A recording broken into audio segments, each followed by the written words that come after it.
the Peeew! Doo-doo-doo. The lullaby edition. We're getting sleepy. It's got a bear is here too. Got a bear, got a bear.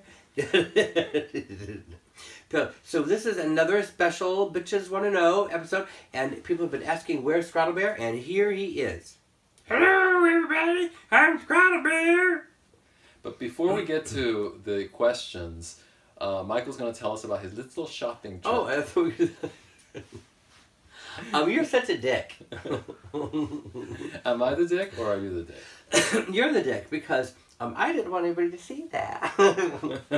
So you Instagrammed it. No, I didn't Instagram. Instagram would take it off immediately. So what were you doing at the supermarket, first of all? Were you actually shopping? Yes, I went with Pandora. We were shopping for dinner, and we whipped out the francs. So you arrived at the processed meats counter. Yeah, meats. It's Target. Where I was chastised the other day. Yesterday, I was chastised by the manager. Of Target? Yes. What did you do? I was eating the food. Because usually I go there when I'm really hungry, and we go grocery shopping, and while we're shopping, we have like today we had a box of raspberries and strawberries, we put them on the front of the cart, and then we eat them while we're shopping. And then when the containers are empty, we just toss them aside, and then we go through. So I was eating... That's stealing, you know. Well, that's what they said. But and I also had in my hand I had a...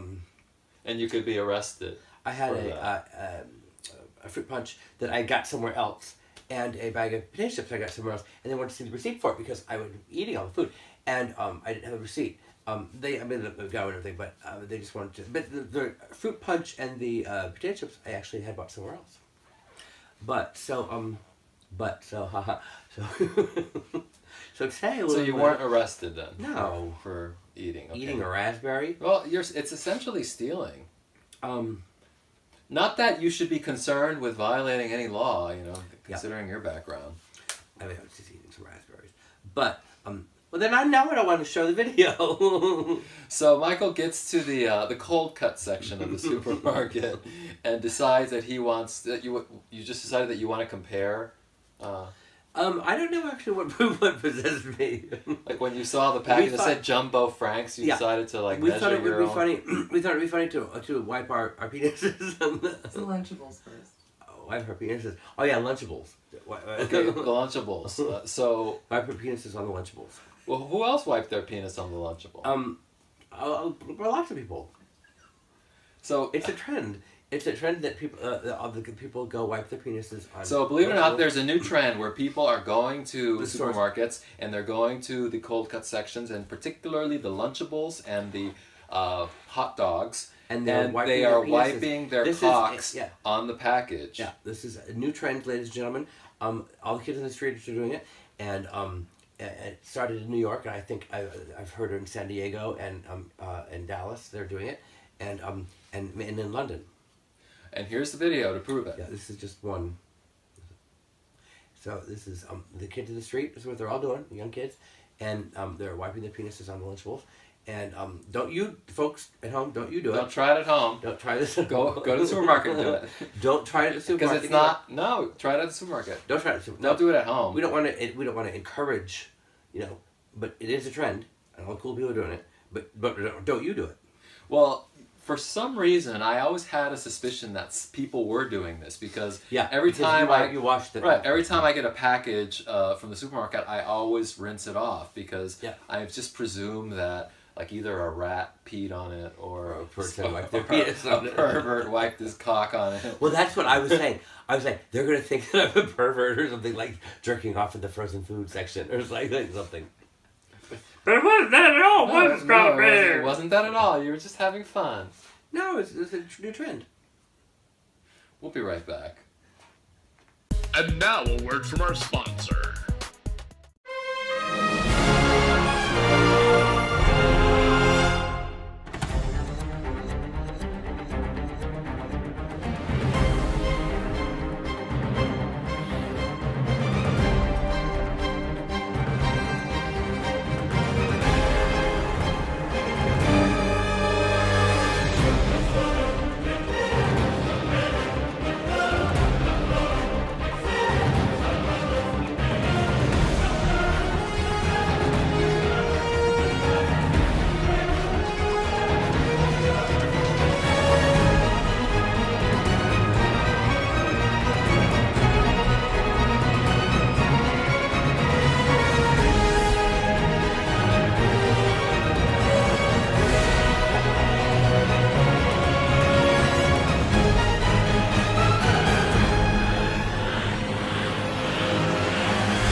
Welcome back to the Peew. Welcome back to the Peew. Strawberry says I'm crazy. Don't touch that hot dog because we've got Bitches Wanna Know. Bitches Wanna Know! Yeah, I should have. Because Okay, so what do bitches want to know? Bitches want to know. What are your tips for getting inside clubs? This is Awesta Elfar says, what are your tips for getting inside these clubs? I know that you probably had no trouble getting in, but what do you think differentiate those who get in easily and those who wait outside for hours? Well, isn't that interesting? Did we have, I mean, okay, I guess... Well, I can tell you my tricks for getting into clubs. Like No, I was going to tackle the first part. Did we have trouble getting in, ever? I pretty much never have had trouble getting in to clubs, but that's because I started training myself to getting into clubs at a very early age. So by the time I arrived in New York... And how did you train to get into a club? Well, because when I was in college in Philadelphia, you often had to be 21 to get into parties. So, and I wasn't old enough, so I had a fake ID. So my strategy was to look so outrageous that it would distract the person that was carding me from actually looking at the card, you know, because I would be like such an outlandish person that one, either they'd want me to come into the club because they couldn't believe it, or two, like they didn't really notice my birthday or the picture on the card because they're too busy looking at the crazy costume that I'm wearing. Right. So that's the distraction strategy.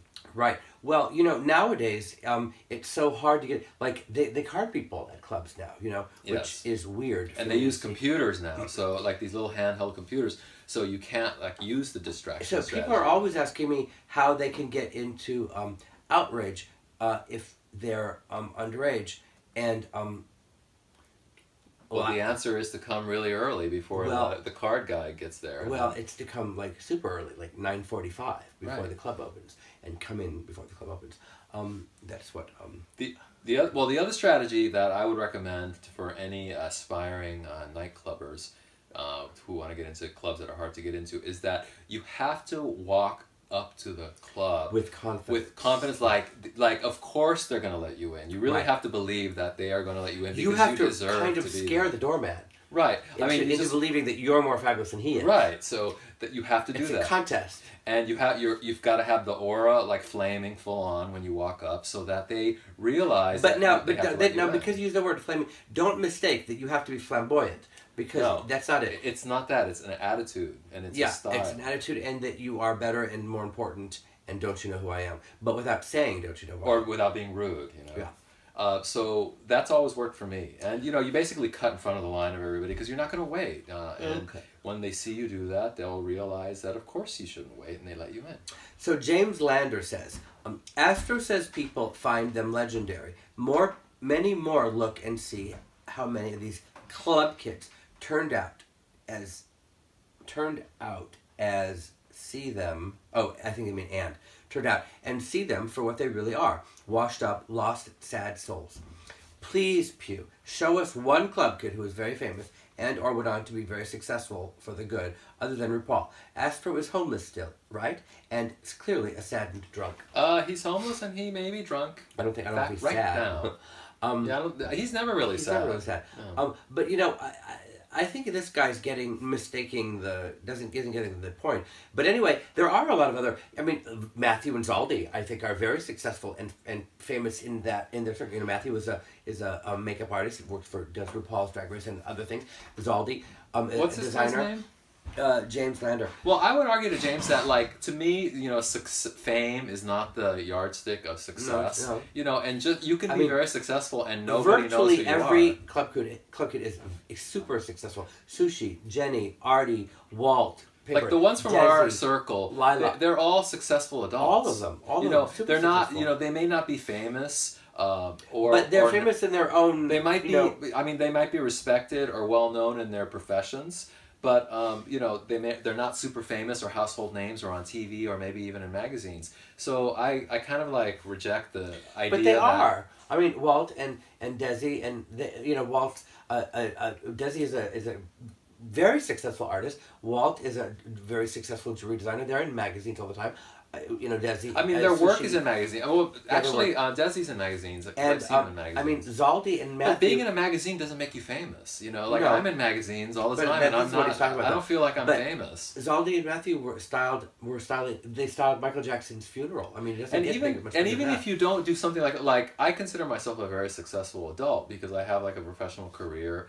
Outside of the clubs and you the sounded daytime. Just now. You sounded like one of the Peak sisters. I'm a professional recording artist. I got a contract. I'm a professional. So I mean, I don't know how you define success other than just being a self-sufficient adult who's happy in their life. Okay, Lisa Smith says, so what's going on with Michael's day-to-day style? Tony Hawk's haircut, baseball caps, iconic and skateboarding t-shirts, hipster wear. Who dresses you now? Tony Hawk. What is Tony Hawk haircut? What is his hair like? I don't know. Oh, I guess it's the parted, right? Parts it or something? I don't even know who Tony Hawk is. Oh, he's that like guy who motivational speaker guy. And then baseball caps, iconic and skateboarding t-shirt. I mean, I don't see what's wrong with an iconic t-shirt now and there. Hipster wear. I mean, is that a bad thing? I don't know. This is like I don't know. This is Galliano, darling. I'm never sure what people mean when they say hipster because I actually like the hipsters. I hear a lot of people using the word hipster as some kind of pejorative term, but I mean I would much rather be in a city full of hipsters than in a city full of rednecks. Yeah, I mean like it's kind of like the word trendy. I've never thought that was a bad word either. I've never thought it was a bad word, but people say, "Oh, that's so trendy," and I'm like, "That's what you want to be trendy." Yeah, you want to be trendy. I don't understand the So I don't know. Who styles me? Scrawny Bear styles me. But I mean, I think I'm okay. What do you think? Yeah, she thinks I look okay. You gave you the thumbs up? Yeah. She thinks I look drop dead gorgeous. See you next time. Bye.